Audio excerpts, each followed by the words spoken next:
Be me, 32. Senior systems architect at a mid-sized tech firm in San Francisco. Living the dream, or so I thought. 6-figure salary, stock options, free kombucha on tap. Used to be a true believer in the new way of working. Thought the old corporate world was rigid, patriarchal, and obsolete. Spent years advocating for soft skills and culture fit over technical prowess. Believed that meritocracy was a myth designed to keep the marginalized down. Was the guy in hiring meetings arguing that we shouldn't require computer science degrees because it was gatekeeping? Thought I was making the world a better place one diversity hire at a time. Turns out I was just digging the grave for the entire company. Let me tell you about my awakening.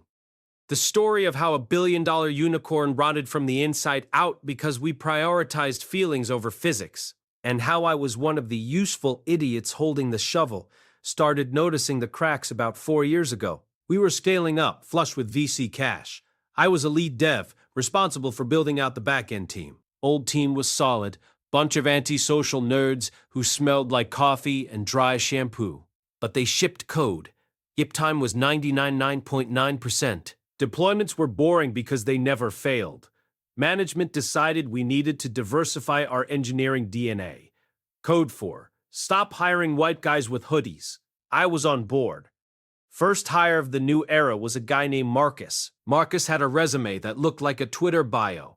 Boot camp grad. Listed empathy and conflict de-escalation as primary skills.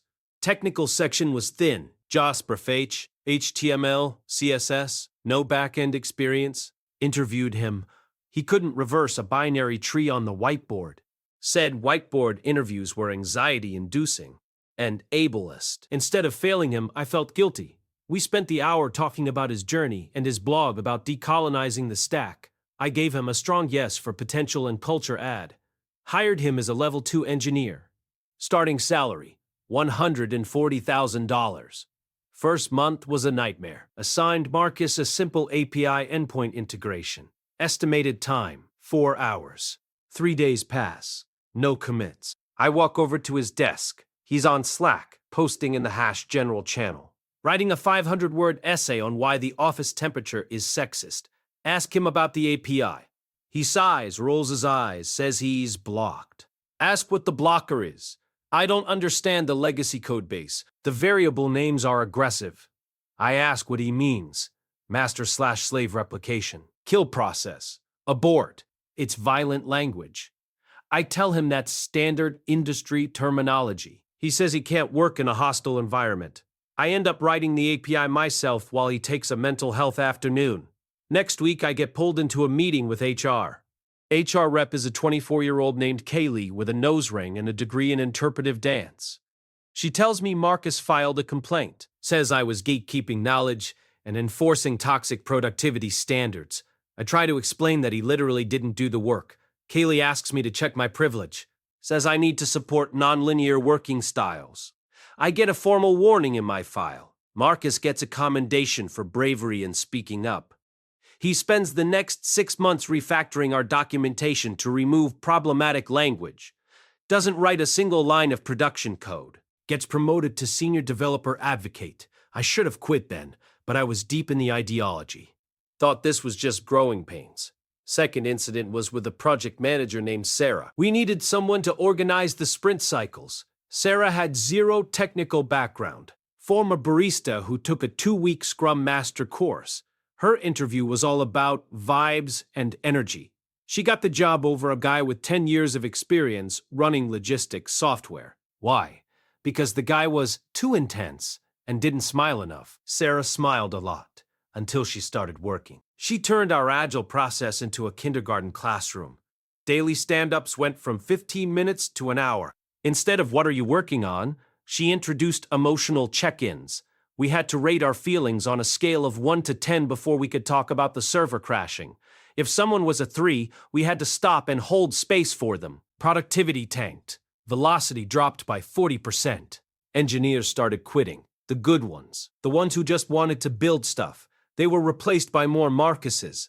People who loved meetings but hated work. Sarah demonized the remaining senior engineers. Called them rock stars, and she meant it as a slur. Said rockstar culture was toxic because it made others feel inadequate. She instituted a rule: no coding after 5 p.m., to protect work-life balance, even if the site was down. One Friday, a critical bug appeared in the payment gateway. Customers were getting double charged. I stayed late to fix it. Sarah saw me online, slacked me. "Hey, I see you working late. This sets a bad example for the juniors. Please log off." I told her we were losing $10,000 an hour. She said, "Money isn't everything." Burnout is real. I ignored her, fixed the bug.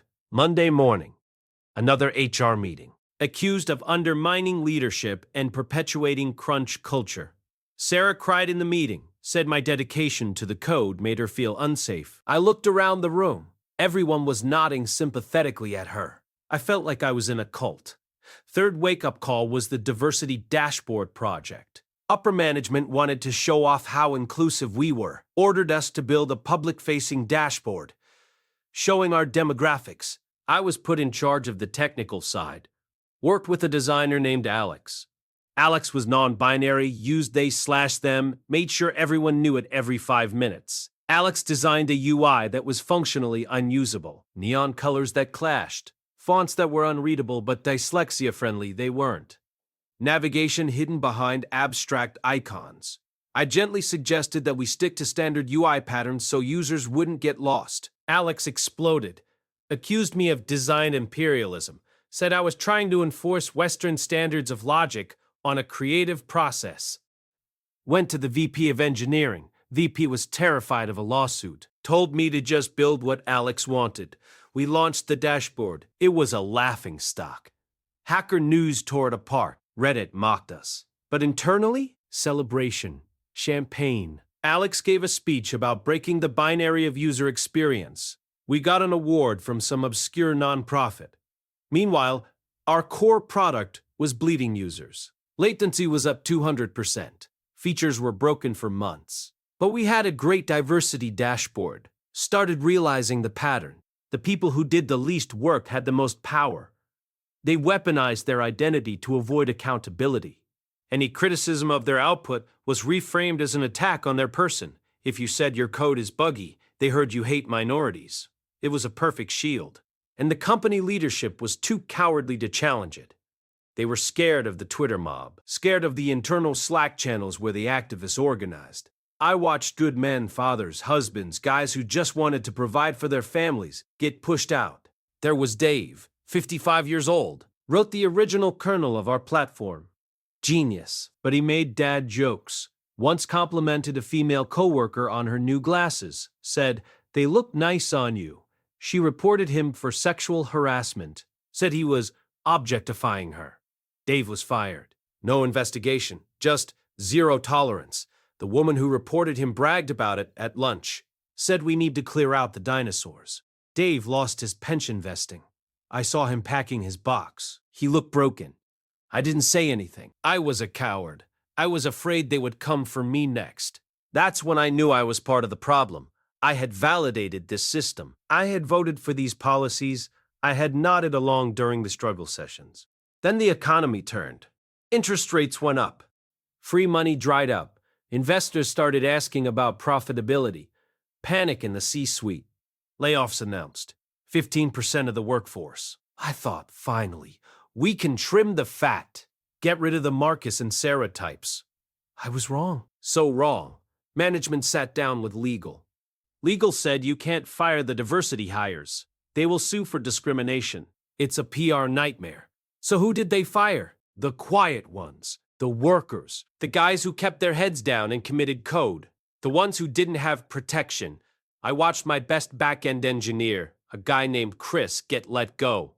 Chris did the work of 5 people, but he was a white male with no disabilities and no story. Disposable. Marcus kept his job. Sarah got a promotion to director of people ops. The logic was insane. We fired the engines to save the paint job. Workload for the survivors doubled. I was doing 80-hour weeks trying to keep the servers running. Marcus was hosting mindfulness seminars on Zoom.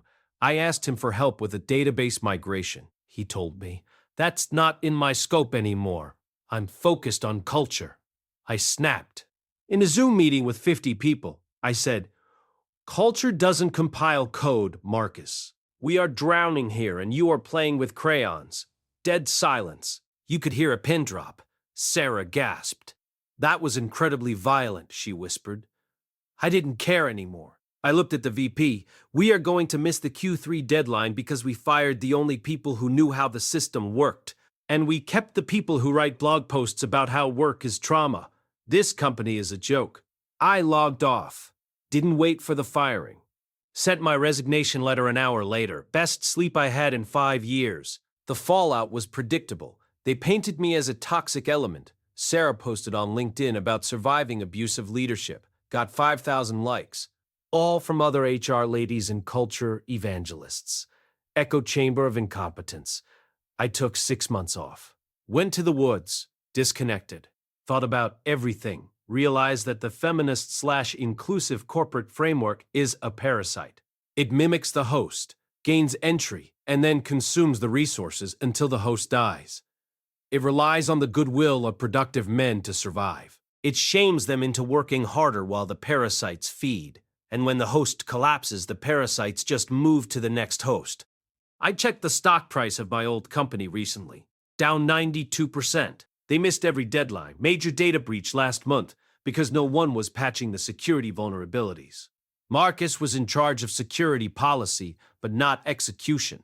He blamed Russian hackers. Company is looking for a buyer. Likely will be sold for scrap. I started consulting again, but differently this time.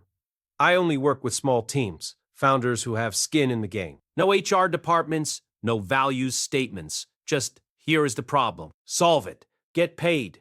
I work with guys like Chris and Dave now. We don't talk about our feelings. We don't hold space. We argue about code.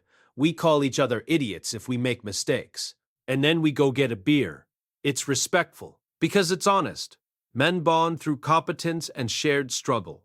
Modern corporate culture tries to replace that with artificial psychological safety, but it's not safe. It's a minefield where one wrong word destroys your livelihood. I see young guys coming into the industry now.